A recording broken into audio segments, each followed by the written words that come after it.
out as we go through their slides on their comments and discussion. I really look forward to hearing your insights and questions along these lines as well.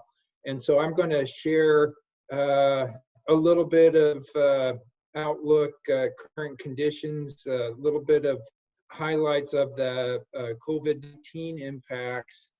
And certainly it's an evolving situation and seemingly getting worse day by day, but we'll go through these slides, talk about some of these topics, some of them which you may be well aware of, but given your agenda, I'm not going to spend a whole lot of time getting started, but because your agenda is really full and really interesting. So let me just jump in on this presentation. You see this cartoon here. The cartoon's a couple years old now, but it points out a couple important topics that we'll address through this presentation. And you can see it's the common end of the year cartoon where the Father Time is switching off to the new year. As I mentioned, this was done in 18, handing off to 19 and what 2019 covered. But really, a lot of those issues took effect and accumulated in 2020 as we're working through right now. And one is those trade war effects and the free trade agreements that have been established and were just getting put in place when COVID-19 impacted the global economy. So those trade agreements, we'll talk a little bit about that as we move forward towards the end of the presentation. Even a couple years, there's higher U.S. interest rates and the role of the Federal Reserve, and I'll share a couple slides on impacts that you well know of, but I think are a little more alarming when you see the graphs of the extent of the changes. We won't talk much about Brexit as that's European and it really doesn't, on the West Coast, I just don't see much European influence on commodity markets. We don't sell a lot to them directly. So with those topics in mind, we'll move forward. And one of the things that's driving this that everybody needs to be aware of is the year-over-year increase in meat production through the system. So we are not running short of meat. And that's illustrated in this graph. Each of those commodities, beef, pork, chicken especially, have small relative percent increases. Beef and pork about 1%, chicken about 4% growth. So it's not an alarming growth, but it is increased supply coming into the production channel. And with that increased supply in the production channel, really the markets, there's really two markets. There's the domestic market and the export market. And the increase in supply was really dependent on the export market to move through the market channel. And when you've probably heard of Smithfield Foods and JBS closing their packing plants, that bottleneck with this record supply in the production chain, that really leads to some dramatic price dynamics, and I'll show you a couple graphs on that. So I ask you to keep this record supply growth in mind as it's driving markets, and it's going to drive impacts as we work through this and reopen the economy. This graph, just to put into impact, when you get, and talking about developing those export markets, those export destination countries have to have the ability to pay for the food. See United States and China and Japan, Mexico up at the top being relatively small, and you compare that. But those countries, those are our trading partners. That's the state of their economy. Their economy is also going to be impacted. So that's going to be a complicating factor as we move forward, and we just want to recognize who those trading partners are and their strength and ability to trade with us. Following or moving directly into the cattle market, I thought this might be a good way to initially look at it. One of the things on the left is the fall calving, and the right is the spring calving. And the dynamics of those two markets, I think, are really going to be important to look at.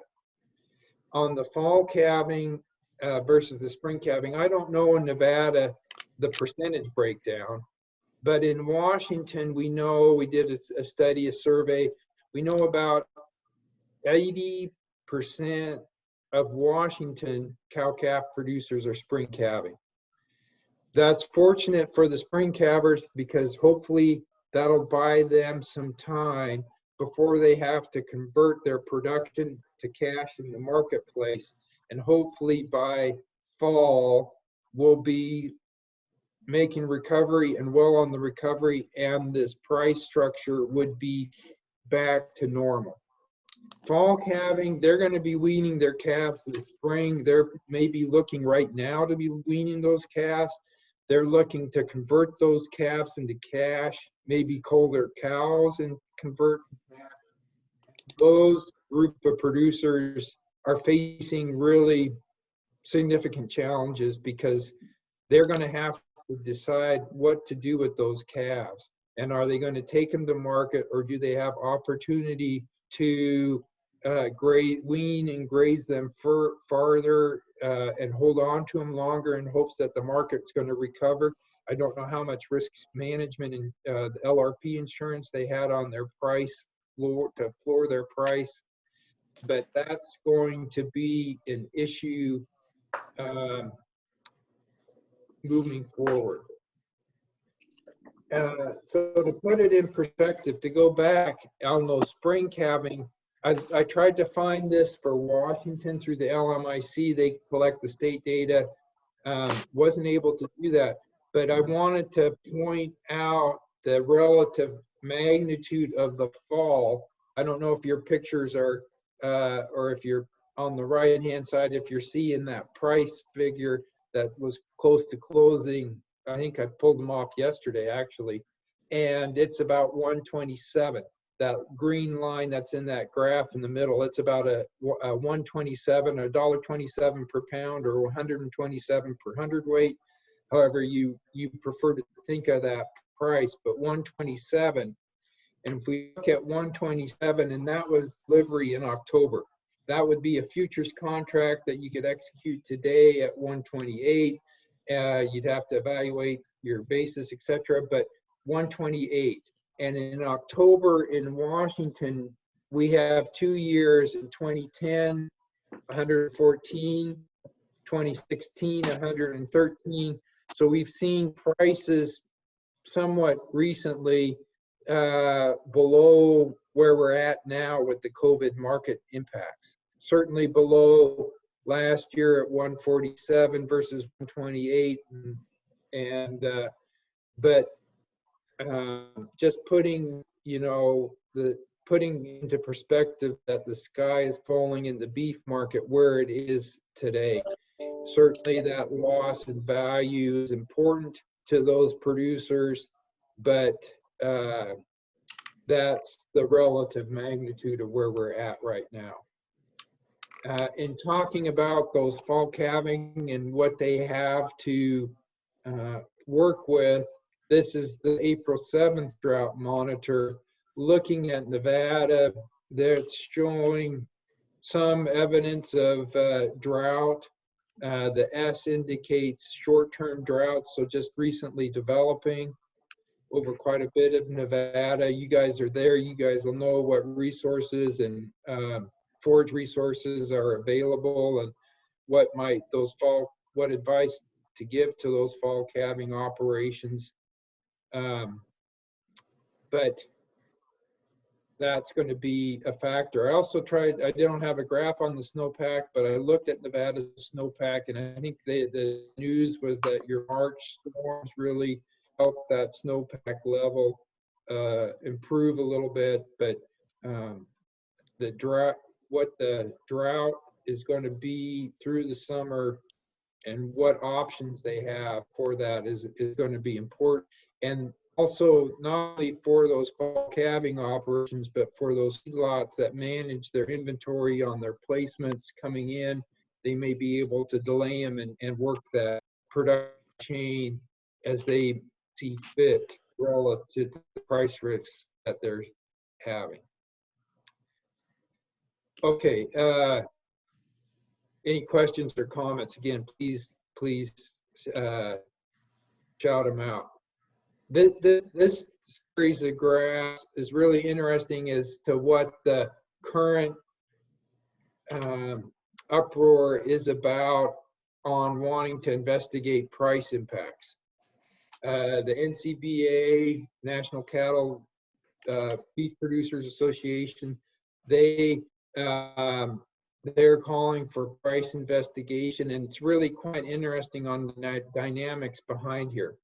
So let's start looking at this, and why don't we just start with the current and looking at what the issue is. And so if you look on the upper left hand corner, the box beef cutout, I don't know how versed the audience is on box beef, but box beef is the value of the beef coming out of the packing plant or slaughter plant. It represents the entire carcass. They do calculations, and so that's the value of the carcass coming out of the beef plant. And that's the 2020s, that blue line, what we saw. And so as COVID-19 impacted the market, what they saw was a dramatic increase, an increase of 25% in the value of the beef coming out of the packing plant. And then you turn your attention, let's turn our attention to the right on the slaughter steer prices. The slaughter steer prices for 2020, you see in that blue line on the left, you see that really strong decrease in slaughter price, which is the value of the animal entering the slaughter plant. And so the cattlemen are quite upset about the price falling for the value of the animals entering the packing plant when the packing plant's value coming out is increasing. And they feel that's unfair and that the packing plant's exerting price manipulation on that and are extracting profits. And that's not unique. If you look at the red line in that box beef cutout, plus 12% over 7 days in 2019 at the end of the year in August.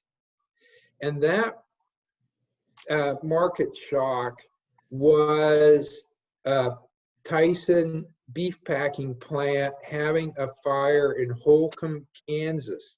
And it was a large packing plant, so people had to redirect their finished steers, animals into different areas, and it was the same argument on price fixing in August 2019 that's being raised again in 2020 with COVID.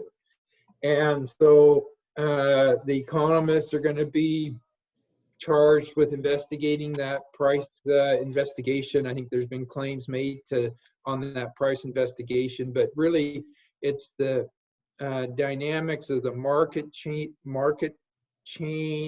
how much free beef is moving around relative to not being contracted. Most everything has a home once it enters the packing plant.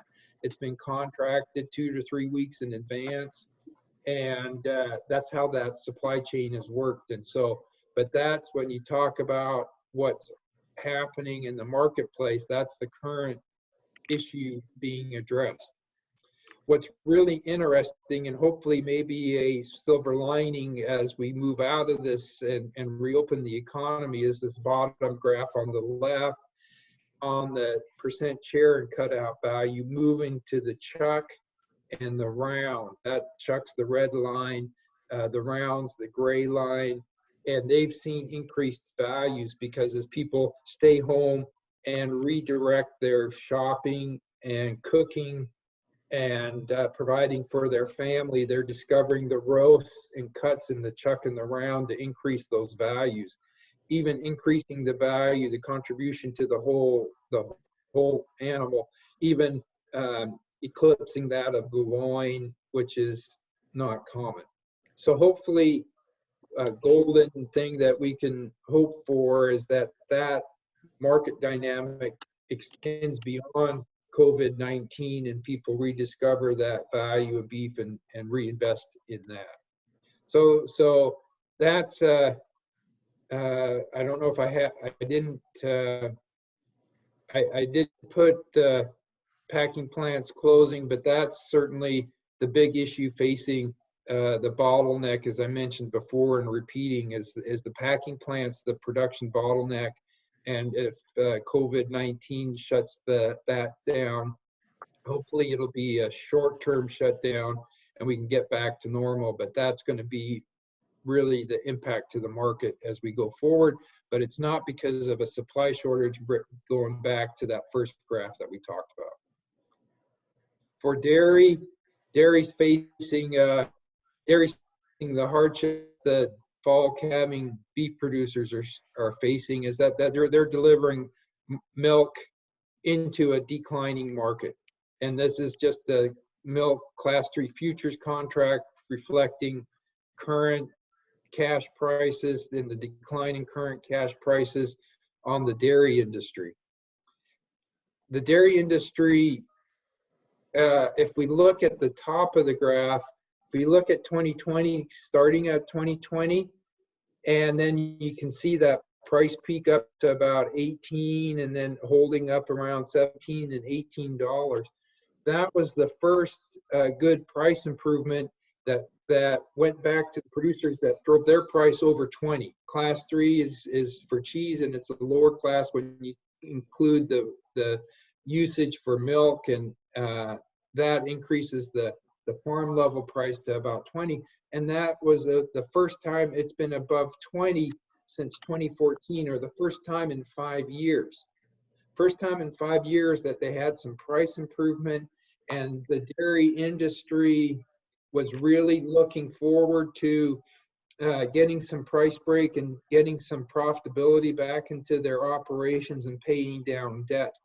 So the producers, they've really had a knee-jerk thing. They had some optimism at the start of the year, and that optimism really has been deflated, as you can see that downward line, which is really depressing. You can see I put in the bullet points why that dairy demand has shifted. The closed schools on the news this morning, they talked in New York alone, 1 million kids not being in school.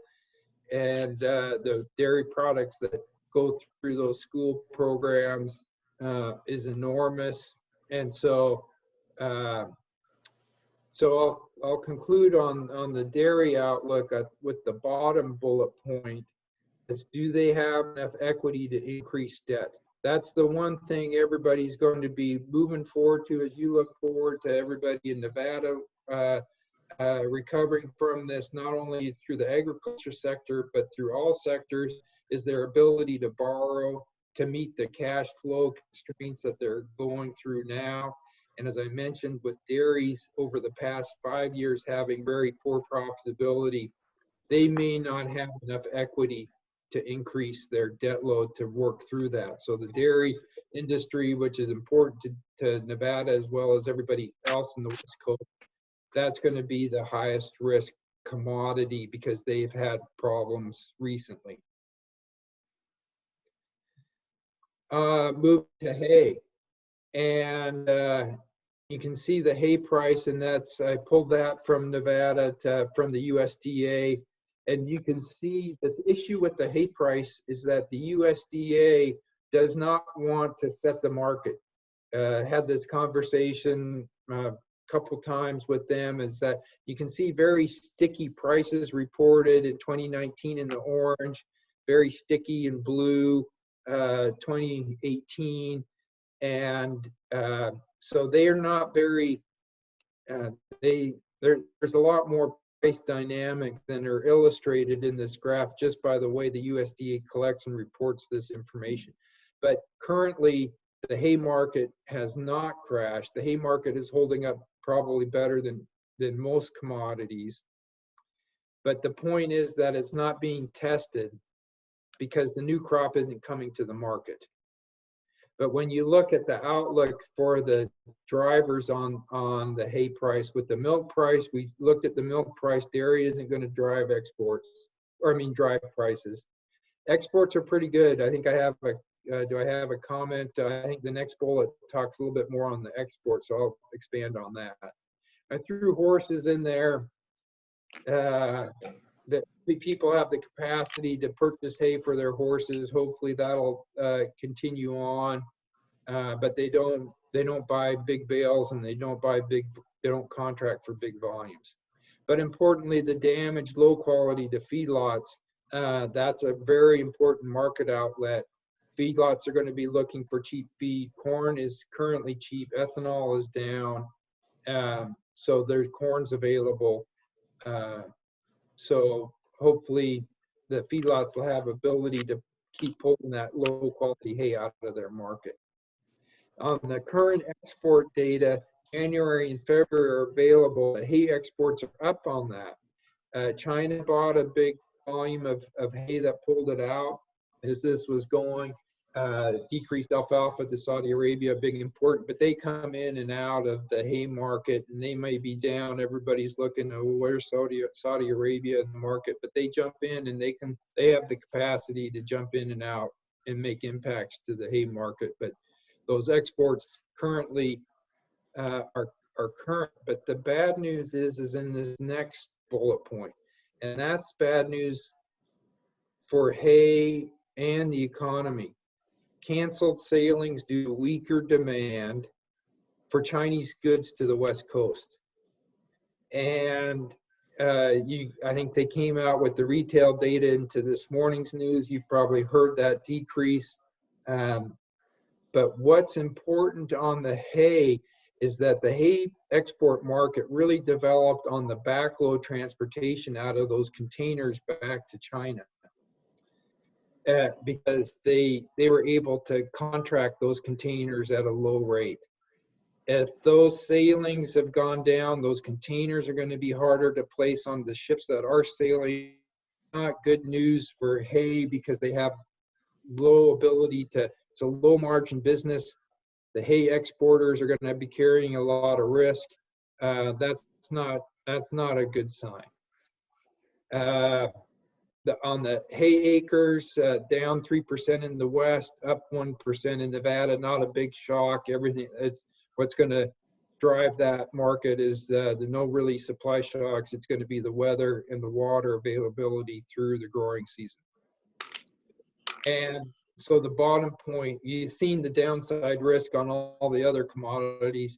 The hay market's currently holding steady, but it's full of downside risk, and those producers might well want to look at forage insurance or whole farm revenue as a floor for them, as that they can put into place now. A couple, I'm losing track of time. I don't want to take a lot of your time, but I think these are really interesting and moving forward as we conclude. I don't have too many more slides. I think it's worth taking the time to look at these slides to put in perspective where we're at from some macroeconomic perspectives. And this ties back to the interest rate in that cartoon. And if you look at this graph, Federal Reserve assets as a percent of GDP, the Federal Reserve really didn't have a lot of assets on their balance sheet. But in 2008, that was when the real estate mortgage crisis hit. And so they bought those junk mortgage bonds and put them on their balance sheet. And you can see that jump up to 15% with some trending upwards and a shock up into 2015. But they were selling those and they were maturing. The the economic question that was being debated was, do we sell those into the market? Because if you sell that junk into the market, it has to be sold at a risk premium and it has to drive the interest rates up. So there wasn't a lot of incentive to drive those poor assets or drive those assets into the market. So a lot of people were saying, well, just hold on to them and let them mature and let them expire, and we'll grow out of it. You can see that balance sheet that was going down, but in 2019 COVID, they had to jump in the market again. They had to jump in and buy junk bond assets and junk bond stocks to put a floor under the stock market crashing. And you can see that's going to be a major, I don't know, challenge or issue underlying the economy as we roll out of this. As to what's the Federal Reserve? I mean, are they truly a bottomless provider of money into the economy? And talking about money into the economy, we talk about the deficit. And here's a graph on the deficit spending annually, and you can see the dramatic decline projected for 2020 and 2021 even further, as money is being injected into the economy through unemployment, through the stimulus checks that are in the mail now, and likely stimulus money's being developed to put people back to work. But the deficit is going to be huge, and probably for the audience talking here, even more so, because I believe a lot of you are county and state managers, probably under a balanced budget law, and that's going to be a real challenge that you'll have to address moving forward. Is to, are we going to balance the budget? Are we going to allow a relaxation of that law to take on some deficits? That's going to be a challenge to keep people in work moving forward. Quickly on the phase transition that I took, we talked about reopening the economy and building, and this is just one graphical explanation that you can look at that has some interesting things for you to consider on the steady state equilibrium of the economy growth and unemployment being low prior to COVID.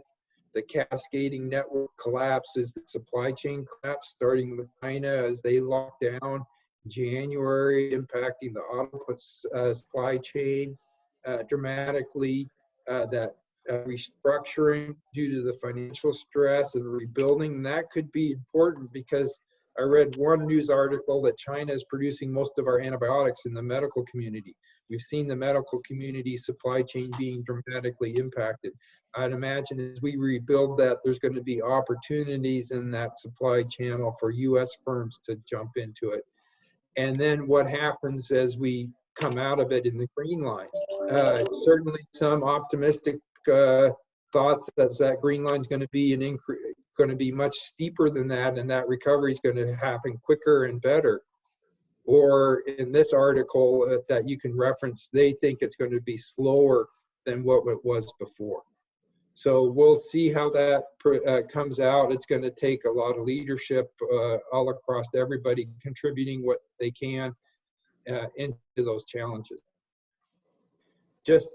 I'll just go into the trade, and then I think the next one's the conclusions, and I'll stop taking your time. But the trade deals are Japan in October 2019, the Mexico-Canadian agreement January 29th in 2020, and phase one of the China deal, which has a lot of generated a lot of optimism for the agriculture community. And just share a few of the details in case you haven't seen these on what that phase one agreement was. And the important thing is that they base everything off of the level of trade in 2017 and then increasing into the future. Part of the commitment was an 80 billion commitment towards agriculture commodities, 40 billion annually. And so we want to put that in perspective. It's not a jump of 50 billion. It's a 240 billion from where we were in 2017. And in 2017, agriculture imports to China were 24 billion from the United States.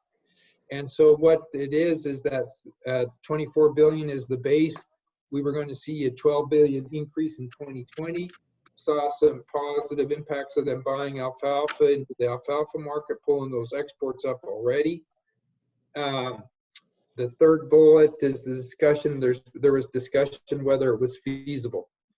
One thing on the feasibility is in the italics is that the tariffs that were in place prior on agriculture commodities remain in place. So that pricing impact and that negotiation on who's going to pay for those tariffs is still ongoing. And I think what's important to point out as the bottom bullet is that China's ag imports were estimated to be 124 billion in 2018. And so if we're going to be 40 billion from the United States, that's certainly within their budget historically. It just means that they're going to redirect where they purchase their goods to the United States, and it's going to hurt other countries and market share loss.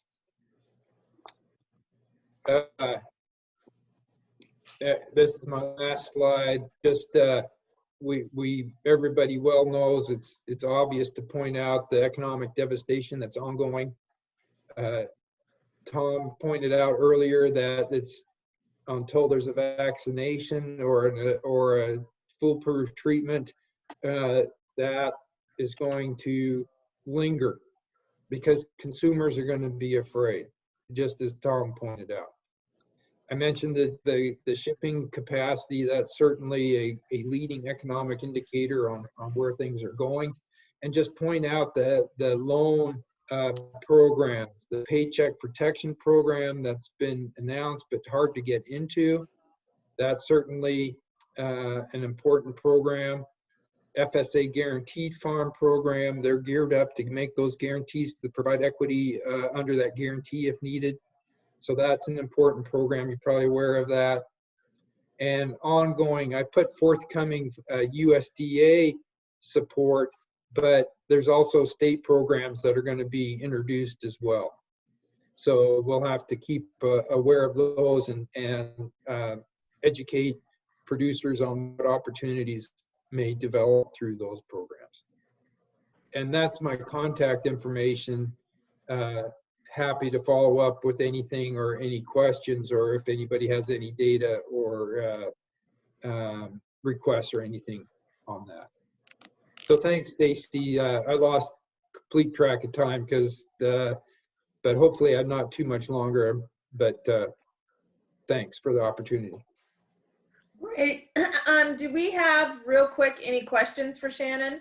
I can tell you in talking with one of our hay buyers in the Western Nevada, he concurs with everything that you said, that China is buying the cubed alfalfa hay, but he's having trouble with the docks and the shipping. So he said if he can get it through the ports on the West Coast, that they're able to get it into China, but that's becoming more and more of a problem.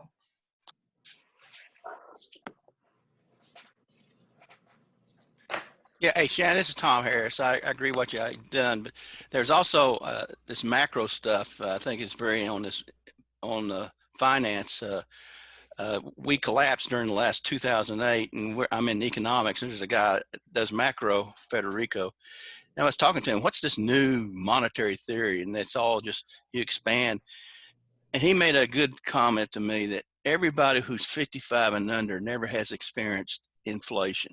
You know, when I bought my house in the 80s, I had 15% interest rate. Unfortunately, I think a lot of our young decision makers have never seen inflation, and this can come to bite you because you're not aware it could happen. Well, absolutely. We could talk about inflation on toilet paper even, or on milk. And even inflationary factors on that boxed beef. They're unique market factors that drive and take advantage of that demand. And but what as you mentioned, inflation is more of a widespread economic phenomenon infecting not just one commodity, but all commodities. And yeah, it's I've never lived in a hyperinflationary country.